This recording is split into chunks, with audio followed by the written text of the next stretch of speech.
Greetings, fellow adventurers. Today we're about to unveil something we've poured our hearts, souls, and probably a few too many snacks into. Builds of every member of VOX Machina. What? Machina? Why? Okay, whatever. VOX Machina.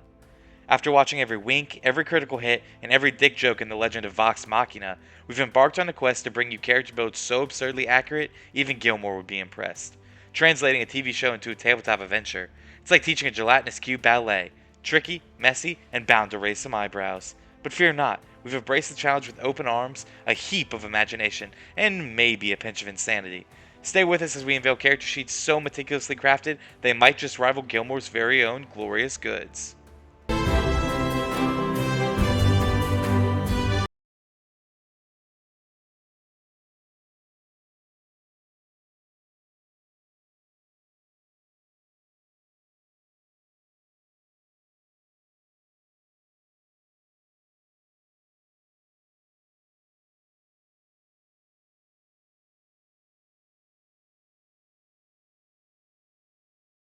So, up first we have Grog Strongjaw, who's boasting a glorious 17 levels of Berserker Barbarian.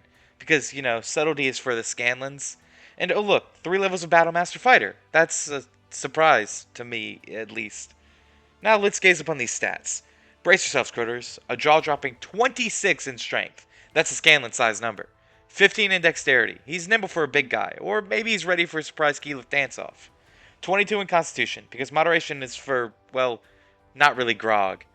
And let's not forget the genius level of 6 in intelligence. Smart enough to swing an axe, I suppose. Dumber than a bag of rocks, they say. Because who needs complex thoughts when you can smash things? Plus, I'm pretty sure he eventually learned to spell his own name. Our unconventional Goliath boasts a 10 in wisdom, occasional Pike level insights, perhaps, and a 13 in charisma. Charismatic might be stretching it, but hey, it's not like Grog's vying for Vexalia's diplomacy skills. Now let's talk gear. A belt of hill giant strength, lifting boulders and showing off to Scanlan.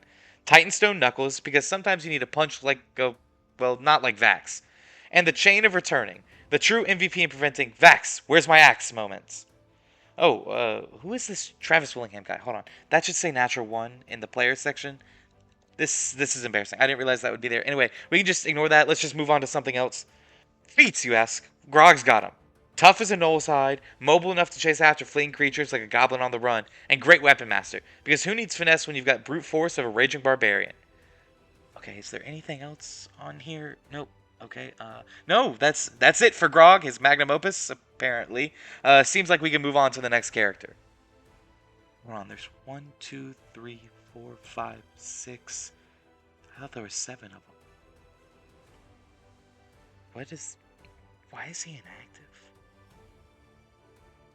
So, we've got Vaxil Dawn. Yeah. Boasting an impressive 13 levels of Assassin Rogue, because, subtlety is his middle name. But, surprise, surprise, we've also got 6 levels of Vengeance Paladin in the mix, because who wouldn't want a little Divine Smite with their sneak attack? And, I guess just for a pinch of Nature's Touch, a single level of Druid? Wait, wasn't Keyleth supposed to be the Druid? Oh man, I am confused. I guess it's for moments when you want to commune with the ravens or something. I don't really know. Now let's take a look at these stats. Vax rolls in with a 14 in strength. Not exactly the strongest, but hey, when you're dancing between shadows, who really needs brute force? Now, the 20 in dexterity, that's where the real dance begins. Dodging attacks and slipping through the fingers of danger. And 11 in constitution. I guess all that acrobatics and stealth leaves less room for endurance. But fear not, with a 16 in intelligence, Vax has the wits to navigate the trickiest of situations. And charisma, a respectable 14, because charming your enemies before stabbing them is an art. Now let's talk about the gear that makes Vax the shadow in the night. The Deathwalker's Ward, because every rogue needs a bit of extra protection, right? Boots of Haste, for when you want to make haste, literally. And the Belt of Returning, because apparently belts can return now? I don't really get it. Vax seems to be a feat aficionado. Dual wielder, because one dagger is never enough. Lucky, because, well, who wouldn't want a bit of luck when dancing with danger? Sharpshooter, for those moments when ranged sneak attacks are the way to go. And resilient, because giving up is not in Vax's vocabulary. Is there anything else on here? No, that looks like it. Alright, that's it. Okay, we are moving on. So, up next we have Vexalia. Who is naming these characters? Are they siblings? Like, I don't get it. Anyway, up next, Vexalia, boasting a unique blend of skills with 13 levels of Beastmaster Ranger. Because, every skilled ranger needs a trusty animal companion, and Trinket is no ordinary bear. And, wait for it, 7 levels of Assassin Rogue. Because nothing says, I see you, like an arrow from the shadows. Now, let's dive into these stats. Vex brings a whopping 7 in strength. Not exactly known for her brawn, but who needs it when you've got a loyal bear companion? A sleek 20 in dexterity, though, making her an arrow-slinging force to be reckoned with. A modest 10 in constitution. It seems all those years of fancy living didn't make her the sturdiest member of Vox Machina. But hey, with a 14 in intelligence, she's got the brains to match her beauty, and a sharp 16 in wisdom, essential for a ranger with an affinity for the wild. Now, let's talk charisma. A dazzling 17. Vexalia isn't just a skilled archer, she's got the charm to match. I guess all those negotiations with merchants really did pay off. And, we're not gonna mention how she managed to acquire not one, but 2 magical bows, Fenthras and the bow of the Sky Sentinel, and a broom of flying. It seems a bit weird to me. I feel like that's better suited for the hands of a dragonborn necromancer, but I guess that's just me. I don't know. Vex is no stranger to feats. Sharpshooter, because hitting the bullseyes for amateurs, and observant, because when you're keen-eyed ranger, details can make all the difference. Is there anything else here? It doesn't look like it. That's Vexalia's archery prowess in a nutshell. Now, let's just go on to the next one over here.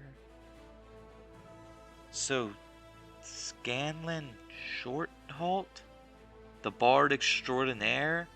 He seems to be decked out with 20 levels of the finest lore bard, because when your words are as cutting as Mythcarver, why settle for anything less? Now, let's dissect these stats. A sturdy 13 in strength. I suppose even bards need to carry their instruments, right? An 11 in dexterity. Well, let's just say Scandin's dance moves are better left to the imagination. But that constitution, a hearty 16. Clearly, years of adventuring have done wonders for his stamina, and no other reason. A sharp 16 in intelligence, because being the brains of the group is a must when you're the voice of reason. Wait, is he really the brains of the group? Really? Wisdom, on the other hand, takes a backseat with a whimsical 7. Oh, there it is. Who needs wisdom when you've got charm? Now, brace yourselves for a jaw-dropping 22 in charisma. Holy yes, you heard it right. Scanlan's charisma is so high, even the gods envy his silver tongue. I mean, we've seen him talk his way out of situations that would make even a beholder blush. Let's not forget the arsenal of wonders in Scanlan's inventory. Mythcarver, because every bard needs a trusty magical sword, right? A wand of fireball, because subtlety is for illusionists and Scanlan prefers fireworks. And the horn of fog, because sometimes you need a dramatic entrance, I guess. And feats, you ask? Well, Scanlan's got them. Tough, because when you're the party's charming heartthrob, you need to be a bit heartier. And Warcaster, because, well, you never know when you might need to cast a spell while playing an impromptu drum solo. Is there anything else? Not even his mother's name. I'm sure that won't come up later or anything. Up next, we've got Pike Trickfoot. That one was easy. See, that's how you name a character. Simple, easy, done. Pike, the unyielding cleric with an impressive 20 levels in the war domain. Because when you're leading a ragtag group of adventurers, a bit of divine intervention never hurts, right? Now let's delve into these godly stats. Pike flexes a formidable 19 in strength, a true powerhouse among the faithful, and I suppose a necessity when your gauntlets rival those of an ogre. A 12 in dexterity. She's not the sneakiest cleric, but when you're clad in radiant armor, who really needs stealth? A solid 14 in constitution, because surviving the perils of adventuring is an all-day's work for a dedicated cleric. An unassuming 13 in intelligence, but hey, not everyone can be a genius. Now brace yourself for a divine 20 in wisdom, a beacon of insight guiding Vox Machina through the shadows. And let's not forget a charming 14 in charisma, because convincing your party to let you heal them mid-battle requires a certain level of charisma, right? Now feast your eyes on that impressive 23 in armor class. No wonder Pike wasn't known for her stealth. I mean, you try sneaking around in a suit of radiant armor and see how that works out for you. Notable items, you ask? Pike's got them. Gauntlets of ogre power for those times when you need to be a mini monster. Sprinter's boots, because even a cleric needs to dash into action. And the plate of the Dawn Martyr, because when you're a devoted servant of Saren Ray, your armor should be as radiant as your heart. Are we allowed to say Saren Ray anymore? No? Okay, the Everbright then, I guess. Feats. Pike has only one, but it's a doozy. Skilled, because when you're the voice of reason, the healer, and the one who talks the party out of trouble, a few extra skills never hurt. Persuasion, stealth, and, Let's just say the last one is a divine mystery. Is that supposed to be filled out? Because it's not. It's not. It's just that she just left it blank. Is that supposed to happen? Sorry. Okay, next character. So Heith. See, that's another easy name. I mean, they're just gonna keep getting easier, I assume. Heith is a formidable level 20 moon druid, adorned with the powers of the Tempest and the wisdom of the wild. Because when you're tasked with the voice of the Tempest, you need more than just a basic understanding of animal forms. Also, wow, it's our third straight no multiclass build. That's kind of crazy. Now let's leaf through these stats. Get it? Leaf? Because she's a druid?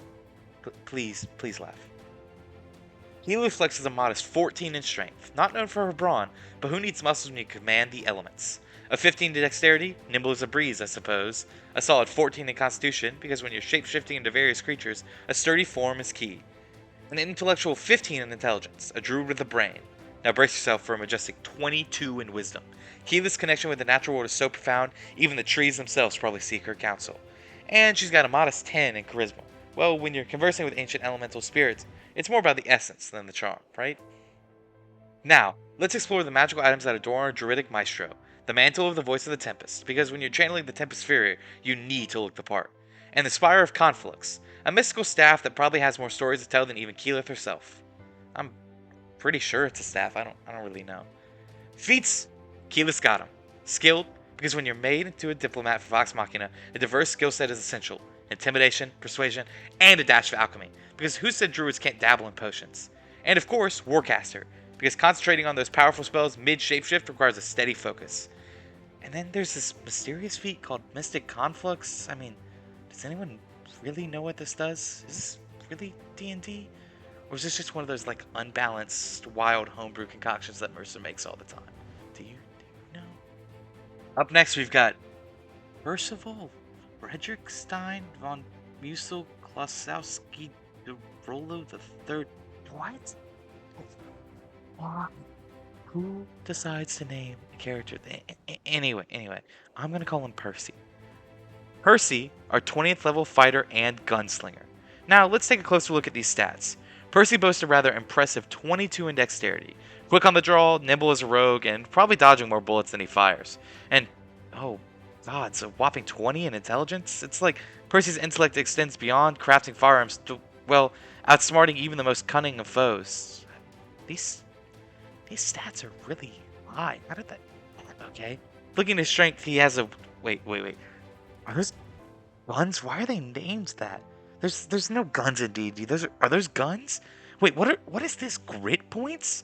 What are these? This isn't D&D. Oh my god, this is homebrew. Oh my god, I'm gonna Matthew Mercer and oh my god, who approved this guns in D&D? I thought it was supposed to, I mean, like I get you can have whatever settings, but just who thought it was a good idea? What are grit points? How do you determine when to activate a grit point? I'm just it's just infuriating. Like, who was like, yes, let's put guns in D&D and have every rule just be like, just like up in the air, and the DM decides or the player decides. It's like this broken homebrew thing you get off like D&D wiki, where it's like I have the power of a god and I can just kill things whenever I want with a snap of my finger. It's just, why would you make this a thing? I'm just gonna go Mercer.